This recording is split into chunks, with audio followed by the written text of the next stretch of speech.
17장. 예수께서 제자들에게 말씀하셨습니다. 죄짓게 하는 일이 언제나 있기 마련이지만 죄짓게 하는 그 사람에게는 재앙이 있을 것이다. 누구든지 이 작은 사람들 가운데 하나를 죄짓게 하면 차라리 자기 목에 맷돌에 매달고 바다에 빠지는 것이 더 나을 것이다. 너희는 스스로 조심하라. 내 형제가 죄를 지으면 꾸짖으라. 그리고 그가 회개하면 용서해 주라. 만약 그가 내게 하루에 7번 죄를 짓고 그때마다 내게 와서 회개한다고 말하면 용서해 주라. 사도들이 주께 말했습니다. 우리에게 믿음을 더해 주십시오. 예수께서 말씀하셨습니다. 너희 믿음이 이 겨자씨 하나만큼만 있어도 이 뽕나무에게 뿌리쳐 뽑혀 바다에 심겨라 라고 하면 그 나무가 너희에게 순종할 것이다. 너희 중 한 명에게 밭을 갈거나 양을 치는 종이 있다고 하자. 그 종이 들에서 일하고 돌아오면 그에게 들어와 앉아 먹으라 라고 하겠느냐. 오히려 내 저녁을 준비하고 허리에 띠를 두르고 내가 다 먹고 마실 동안 내 시중을 들어라. 그러고 나서 너도 먹고 마셔라 라고 하지 않겠느냐. 자기가 말한 대로 종이 했다고 해서 주인이 그에게 고맙다고 하겠느냐.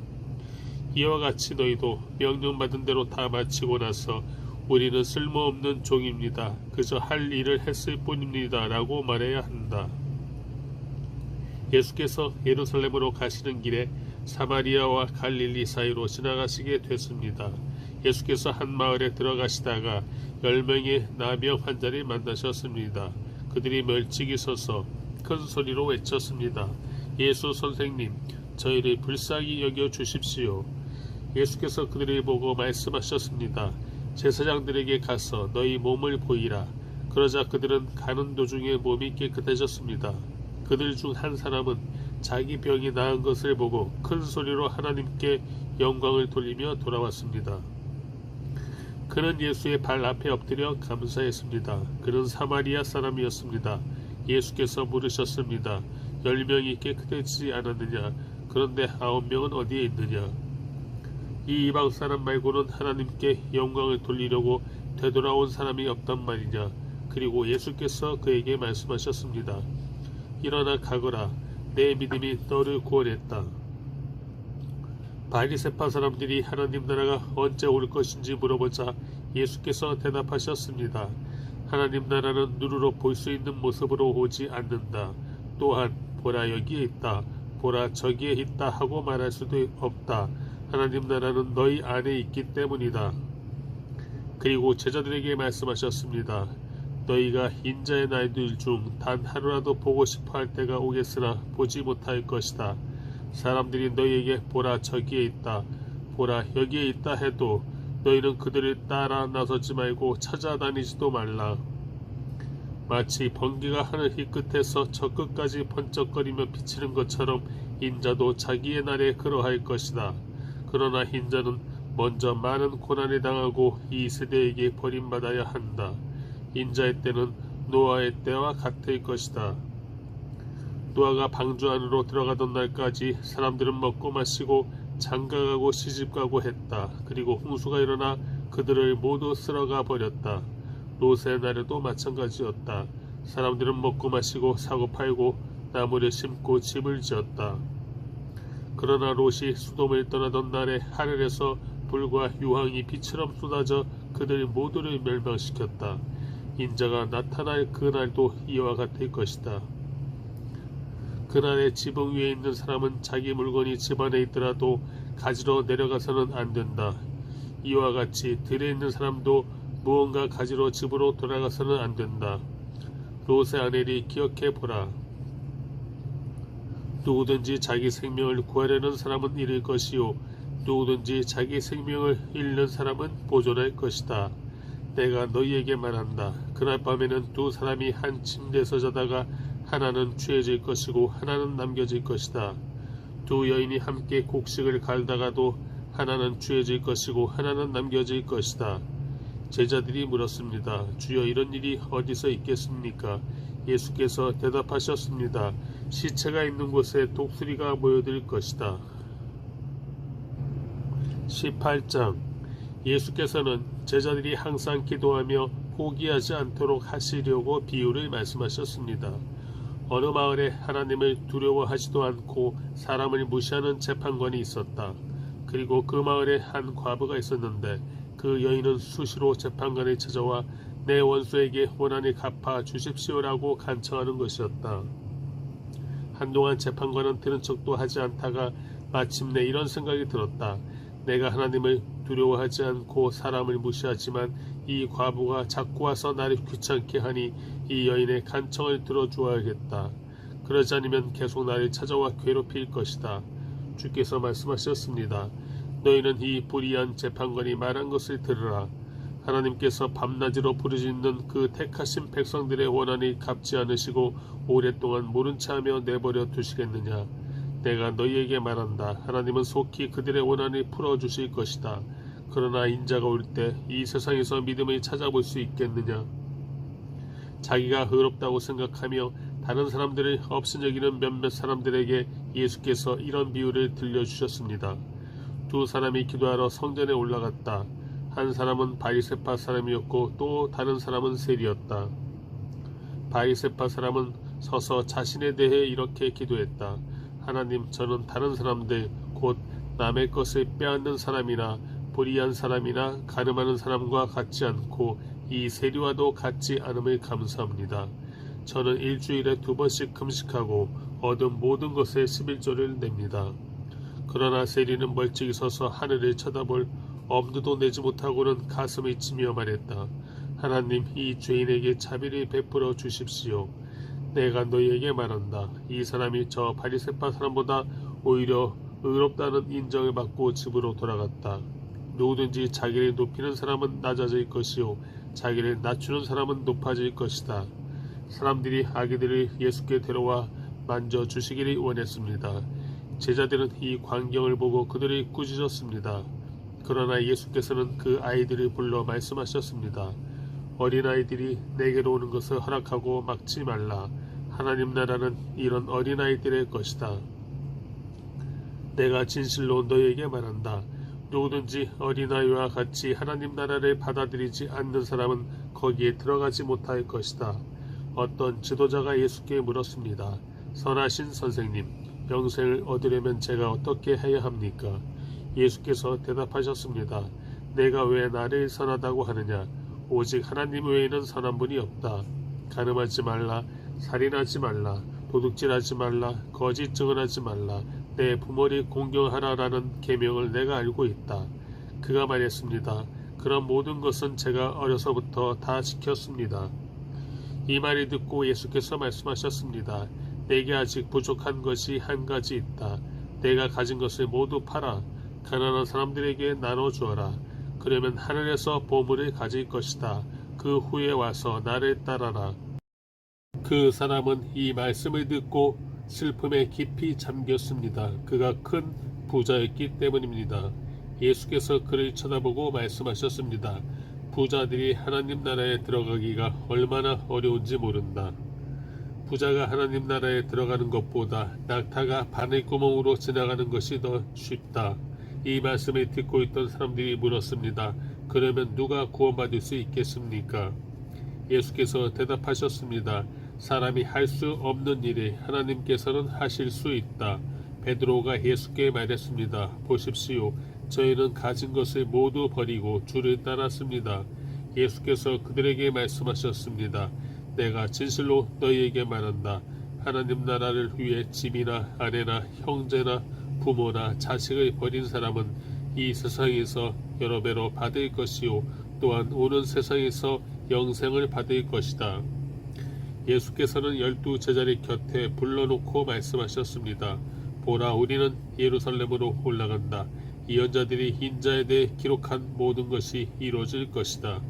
인자가 이방 사람들에게 넘겨져 조롱과 모욕과 침뱉음을 당할 것이다. 그들은 채찍질한 후에 그를 죽일 것이다. 그러나 그는 3일째 되는 날 살아날 것이다. 그러나 제자들은 이 말씀을 조금도 깨닫지 못했습니다. 이 말씀의 뜻이 그들에게 숨겨져 있기에 제자들은 예수께서 하시는 말씀을 이해하지 못했습니다. 예수께서 여리고에 가까이 이르셨을 때 길거리에 보지 못하는 한 사람이 앉아 구걸하고 있었습니다. 그는 많은 사람들이 지나가는 소리를 듣고 무슨 일인지 물었습니다. 사람들이 나사렛 예수가 지나가신다 하고 말해 주었습니다. 그러자 그가 크게 외쳤습니다. 다윗의 자손 예수여, 저를 불쌍히 여겨 주십시오. 앞서가던 사람들이 그를 꾸짖으며 조용히 하라고 했습니다. 그러자 그는 더욱더 큰 소리로 다윗의 자손이여, 저를 불쌍히 여겨 주십시오라고 외쳤습니다. 예수께서 가던 길을 멈추고 그 사람을 데려오라 하고 명령하셨습니다. 그가 가까이 다가오자 예수께서 물으셨습니다.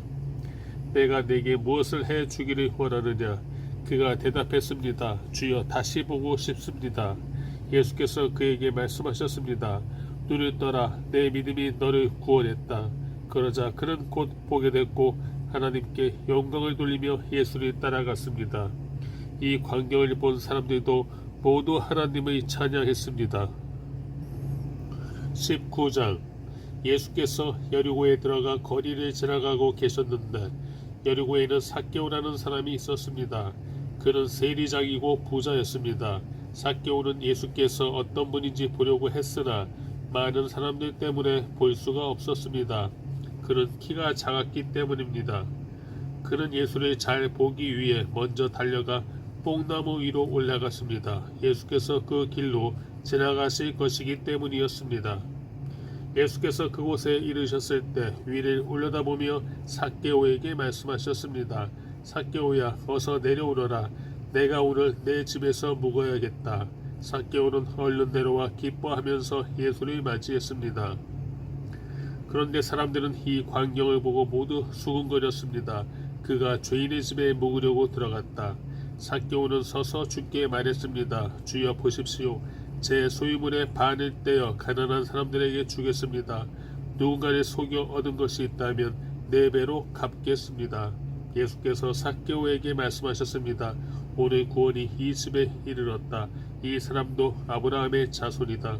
인자는 잃어버린 사람을 찾아 구원하러 왔다. 그들이 이 말씀을 듣고 있을 때 예수께서 연이어 비유를 들려주셨습니다. 예수께서 예루살렘에 가까이 이르셨고 또 사람들이 하나님 나라가 당장이라도 나타날 것이라고 생각했기 때문입니다. 예수께서 말씀하셨습니다. 어떤 귀족이 왕위를 받아오려고 먼 나라로 떠나게 됐다. 그래서 10명의 종을 불러 10문화를 주면서 말했다. 내가 돌아올 때까지 이 돈으로 장사를 하라. 그런데 백성들은 그를 미워하기에 사절을 뒤따라 보내며 우리는 이 사람이 왕이 되는 것을 원하지 않습니다 라고 전하게 했다. 그러나 그 귀족은 왕이 돼 집으로 돌아왔다. 그는 자기가 돈을 준 종들을 불러 그들이 얼마나 장사를 했는지 알아보았다. 첫 번째 종이 와서 말했다. 주인님이 주신 한 문화로 10문화를 벌었습니다. 그 주인이 대답했다. 잘했다. 내 착한 종아, 내가 작은 일에 충성했으니 10개의 마을을 다스리는 권세를 주겠다. 두 번째 종이 와서 말했다. 주인님이 주신 한 문화로 5문화를 벌었습니다. 그 주인이 대답했다. 내게는 5개의 마을을 다스리는 권세를 주겠다. 그러자 다른 종이 와서 말했다. 주인님이 주신 한 문화가 여기 있습니다. 제가 이것을 천에 싸서 잘 보관해 두었습니다. 주인님은 엄하신 분이라서 맡기지 않은 것을 찾아가시고 심지 않은 것을 거두어 가시기에 제가 두려웠습니다. 그 주인이 대답했다. 이 약한 종아, 내 입에서 나온 말로 내가 너를 판단하겠다. 내가 엄한 사람이어서 맡기지 않은 것을 찾아가고 심지 않은 것을 거두어 가는 줄 알고 있었느냐? 그러면 왜 내 돈을 은행에 저축하지 않았느냐? 그랬더라면 내가 돌아왔을 때 이자까지 함께 찾을 수 있지 않았겠느냐? 그러고 나서 옆에 서 있는 사람들에게 말했다. 이 한 문화를 빼앗아 10문화 가진 종에게 주어라. 그들이 말했다. 하지만 주인님, 그는 벌써 10문화나 갖고 있습니다. 그가 대답했다. 내가 너희에게 말한다. 가진 사람마다 더 많이 받을 것이고 아무것도 가지지 않은 사람은 그 있는 것마저 빼앗길 것이다. 그리고 내가 자기들의 왕이 되는 것을 원치 않은 이 원수들을 이리로 끌어다가 내 앞에서 죽여라. 예수께서 이 말씀을 마치고 예루살렘을 향해 앞장서서 올라가셨습니다. 예수께서 올리브산 근처 벳바게와 베다니에 가까이 이르셨을 때 두 제자를 보내시며 말씀하셨습니다. 반대쪽 마을로 가거라. 그 마을에 들어서면 아직 아무도 탄 적이 없는 새끼 나귀 한 마리가 매여 있을 것이다. 그것을 풀어서 끌고 오라. 누가 왜 풀어 가느냐고 물으면 주께서 필요로 하신다고 하라. 보냄받은 사람들이 먼저 마을로 들어가 보니 과연 예수께서 말씀하신 대로 나귀가 있었습니다. 그들이 나귀를 풀고 있는데 나귀 주인들이 그들에게 물었습니다. 무슨 일로 새끼 나귀를 푸는 거요? 그들이 대답했습니다. 주께서 필요로 하십니다. 그들은 예수께서 나귀를 끌고 와서 자기들의 겉옷을 던져 나귀 등에 얹고 예수께서 타시도록 했습니다. 사람들은 예수께서 가시는 길 위에 자기들의 겉옷을 깔아드렸습니다. 예수께서 올리브산의 내리막길에 가까이 이르시자 온 무리 제자들이 기뻐하며 자기들이 본 모든 기적에 대해 큰 소리로 하나님을 찬양하기 시작했습니다. 복되도다 주의 이름으로 오시는 왕이여, 하늘에는 평화, 지극히 높은 곳에서는 영광. 무리 중에 있던 몇몇 바리새파 사람들이 예수께 말했습니다. 선생님, 제자들을 꾸짖으십시오. 예수께서 대답하셨습니다. 내가 너희에게 말한다. 그들이 가만히 있으면 저 돌들이라도 외칠 것이다. 예루살렘에 가까이 이르신 예수께서 그 마을을 보고 눈물을 흘리시며 말씀하셨습니다. 오늘 내가 평화에 이르게 하는 일들을 알았더라면 좋았을 텐데, 그러나 내 눈에는 이것이 지금 가려져 있구나. 내 원수들이 내 주위에 토성을 쌓고 너를 에워싸고 사방에서 너를 포위하는 날이 올 것이다. 그들은 너를 짓밟고 너와 함께한 내 자식들도 짓밟을 것이다. 돌 위에 다른 돌 하나라도 남겨두지 않을 것이다. 이것은 하나님께서 너를 찾아오신 때를 내가 깨닫지 못했기 때문이다. 예수께서 성전에 들어가셔서 장사하는 사람들을 내쫓기 시작하셨습니다. 예수께서 그들에게 말씀하셨습니다. 성경에 내 집은 기도하는 집이 될 것이다 라고 기록되어 있다. 그런데 너희가 이곳을 강도들의 소굴로 만들었구나. 예수께서는 날마다 성전에서 가르치셨습니다. 그리고 대제사장들과 율법학자들과 백성의 지도자들은 예수를 죽이려 했습니다. 그러나 어떻게 할 방도가 없었습니다. 모든 백성들이 예수의 말씀을 열심히 듣고 있었기 때문입니다. 20장. 예수께서 성전에서 사람들이 가르치며 복음을 전하고 계실 때에 대제사장들과 율법학자들이 장로들과 함께 예수께 다가와 말했습니다. 당신이 무슨 권세로 이런 일을 하는 것인지 말해보시오. 누가 이런 권세를 주었소? 예수께서 대답하셨습니다. 나도 한 가지 물어보겠으니 내게 말하라.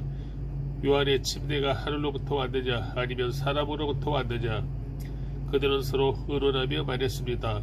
만약 우리가 하늘로부터 왔다고 하면 예수가 그러면 왜 그를 믿지 않았느냐고 할 것이고, 사람으로부터 왔다고 하면 요한을 예언자라고 믿는 모든 백성들이 우리에게 돌을 던질 것이다. 그래서 그들은 대답했습니다. 어디로부터 왔는지 우리는 모르겠소. 예수께서 대답하셨습니다. 그렇다면 나도 무슨 권세로 이런 일을 하는지 너희에게 말하지 않겠다.